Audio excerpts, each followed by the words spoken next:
The damp chill of Roman stone clings to the air, a scent of rain and old power. In the year 67 AD, a shadow falls over the Forum, and with it, a silence. The Emperor Nero walks here, and beside him, a vision in silk and jewels, his new wife. But as they pass, whispers follow like poison, for every citizen, every senator, every slave knows the horrifying truth.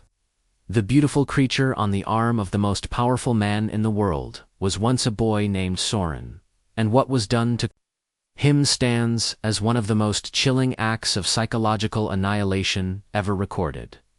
This is not a simple story of Roman excess. It is the story of how absolute power can curdle grief into madness, and how a human soul can be systematically erased, replaced by a living effigy built to please one man's broken mind. The name Soren may be lost to many, but his ghost has haunted the halls of history for 2 millennia. To understand the nightmare, we must first understand its architect. Nero did not enter the world a monster. When he took the throne at just 16, a wave of hope washed over the empire. Here was a young man of promise, a patron of the arts, who reduced taxes and delighted the common people. Rome believed it was witnessing the dawn of a new golden age. But power, when absolute, is a solvent that dissolves the soul. The constant, gnawing paranoia of an emperor, the profound isolation of being the one man in 60 million who can never be told he is wrong, it began to eat away at him. By 65 AD, something inside Nero had fractured beyond repair. The final break came with the loss of the one person he believed he loved more than life itself. Her name was Livia Sabina.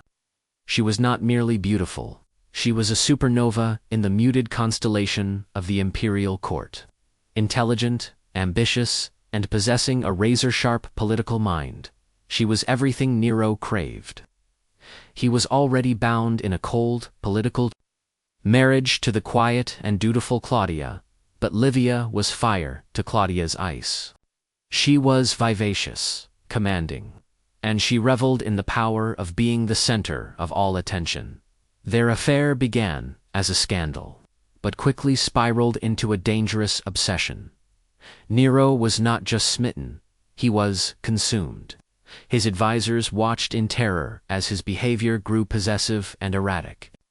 He would fly into violent rages if another man's gaze lingered on Livia for a moment too long. He surrounded her with guards, not for her protection, but to monitor her every breath, her every word. He buried her in jewels from India and silks from China, gifts so lavish they threatened to bankrupt the treasury. He was reshaping reality to fit his fixation. First, he divorced Claudia, a shocking act that alienated the old guard. Then, he announced his wedding to Livia, a spectacle of obscene luxury meant to scream his devotion to the world. But even marriage was not enough. His love was a cage. He isolated Livia from her family and friends, surrounding her with a court of sycophants who owed their existence to his favor. He commissioned dozens of sculptures and portraits, not just for public squares, but for his private chambers, so that her face would be the last thing he saw at night, and the first thing he saw in the morning. Ancient writers claim he would spend hours just watching her, not with affection, but with the unnerving focus of a collector appraising his most priceless and fragile possession. Livia, for her part, understood the perilous game she was playing. She was shrewd enough to know that Nero's obsession was the source of her immense power, but also her greatest vulnerability. She used her influence to build her own network, a safety net for the day his affections might turn.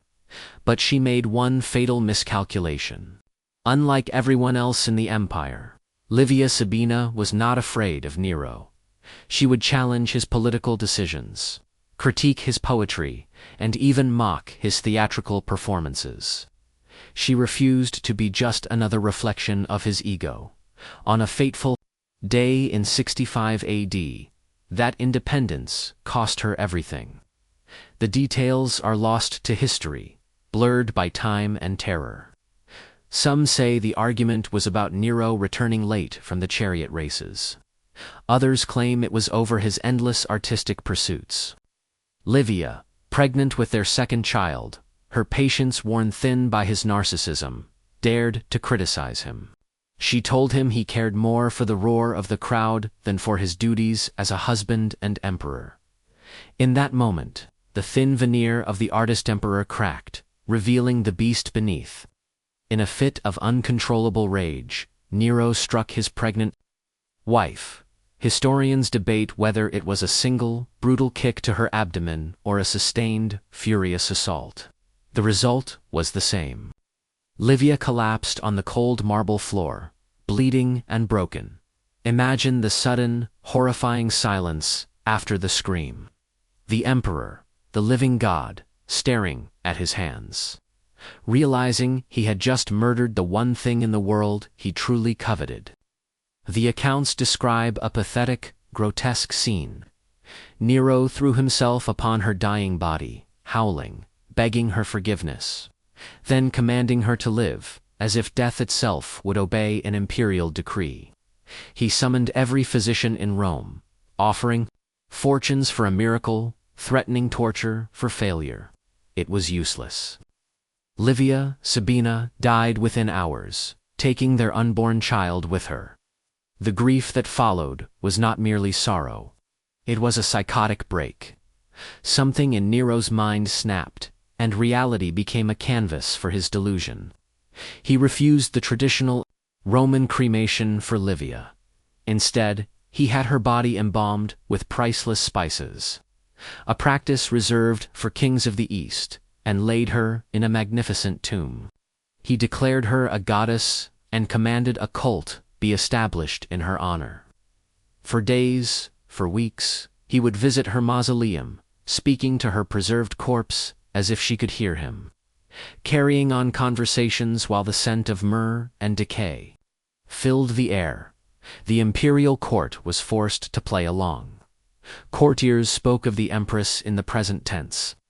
Her favorite seat at banquets remained empty. To suggest the emperor should move on was to sign your own death warrant. It was in this fog of madness that Nero's gaze first fell upon a young man named Sorin. Sorin was a freedman, perhaps 14 or 15 years old, born into slavery. Within the palace, and later granted his freedom, he was educated, destined for a quiet life of administrative service. It was a position of privilege, yet one of absolute vulnerability. A freedman owed everything to his former master, a life of comfort that could be extinguished by a single imperial whim. What damned Sorin was not an error or an ambition, but a simple, tragic accident of genetics. Multiple sources from the era attest to it. The boy bore an uncanny, almost supernatural resemblance to the dead Empress Livia. The same delicate bone structure, the same curve of the lips, and most hauntingly, the very same eyes, the first time. The grieving Nero saw Sorin after Livia's death. A monstrous thought took root in his shattered mind. Here was a chance to correct his mistake. A chance to bring back what he had destroyed. For a man who had already deified his dead wife, who whispered secrets to her corpse, the problem of Sorin's gender seemed a trivial obstacle. What Nero did next was not an act of passion, but of cold, calculated cruelty. He summoned his physicians, the same men who had failed to save Livia. He gave them a new order: transform the boy, not just to dress him as a woman, but to remake him permanently, with a surgeon's knife. The procedure they were ordered to perform castration was a brutal mutilation, dangerous, irreversible, and agonizing. In an age without modern anesthesia or antibiotics, it was often a death sentence. But even survival was a kind of death. Sorin would be trapped forever in a state between man and woman, unable to have a family, his social identity erased. his future annihilated.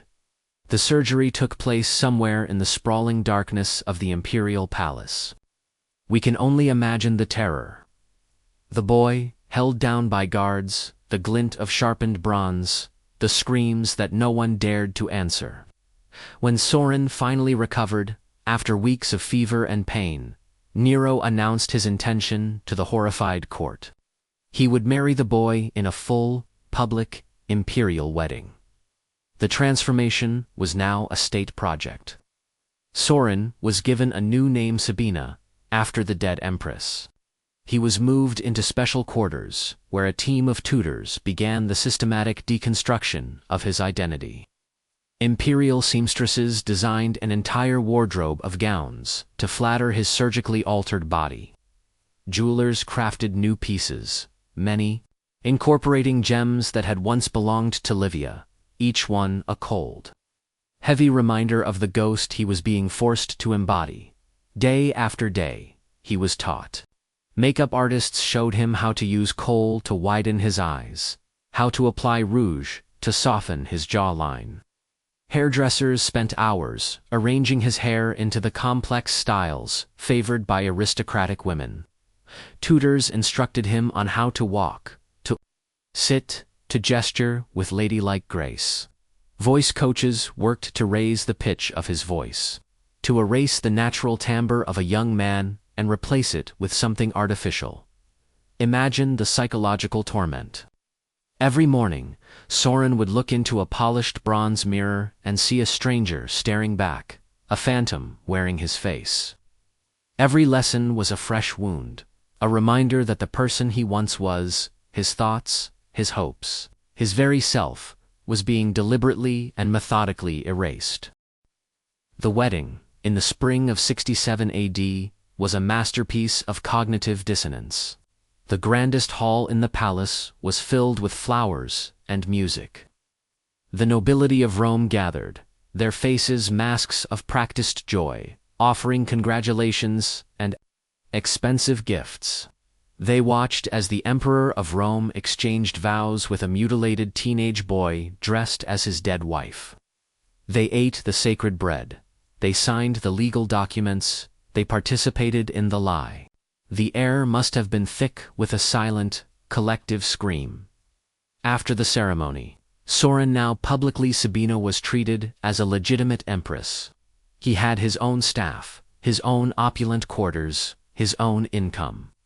But this luxury was a prison, more complete than any dungeon. Nero seemed to genuinely believe he had resurrected his lost love. He would call Sorin by Livia's name, reminisce about shared memories that Sorin never had, and expect him to respond as if he did. Every day was a high-wire act.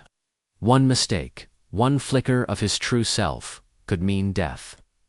Sorin became a master performer, anticipating Nero's moods, playing the part of the devoted wife with chilling perfection. But inside, he was disappearing.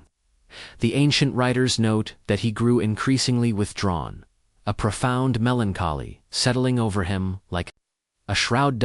For 2 years, he lived this impossible existence. When Nero toured Greece to compete in artistic festivals, Sorin was at his side. Displayed to foreign kings and governors as the Empress of Roma, living monument to his master's madness.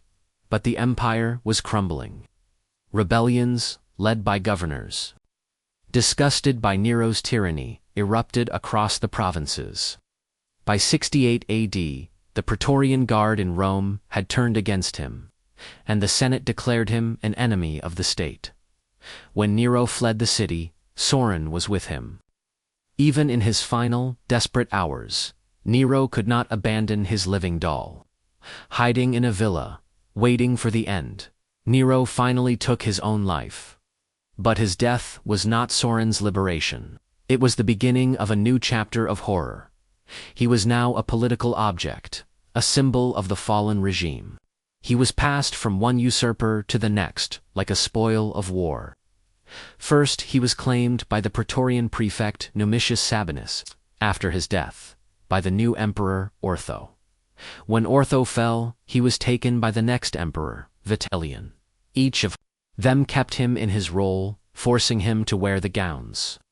To answer to Livia's name, it was Vitellion who conceived of the final, ultimate degradation. He planned to use Sorin as public entertainment. He would be forced to participate in a grotesque theatrical performance in the Colosseum. A reenactment of a violent myth that would end in his public sexual humiliation before thousands of cheering Romans for Sorin. This was a horror beyond anything Nero had devised. To be made a spectacle, his private agony turned into a public circus seat, was a fate worse than death. And so, in the face of this final horror, Sorin made the first and only choice that had been truly his in years. Sometime in 69 AD, at perhaps not even 20 years old, he took his own life. In death, he finally escaped the theater of the grotesque that had consumed him. We will never know who Sorin was before Nero's obsession erased him. We have no record of his dreams, his loves, his personality. All that remains is the story of his violation. But in that final act, that refusal to be degraded further, a flicker of the boy he once was reasserted itself. His suicide was not just a tragedy. It was his last, defiant act of agency, a reclamation of his soul from the men who sought to own it. His story is a chilling reminder that behind the grand tapestries of history, behind the marble statues and epic battles, are individual human beings whose suffering and resilience echo across the ages, demanding to be heard. Age gap affairs where every truth finds its voice.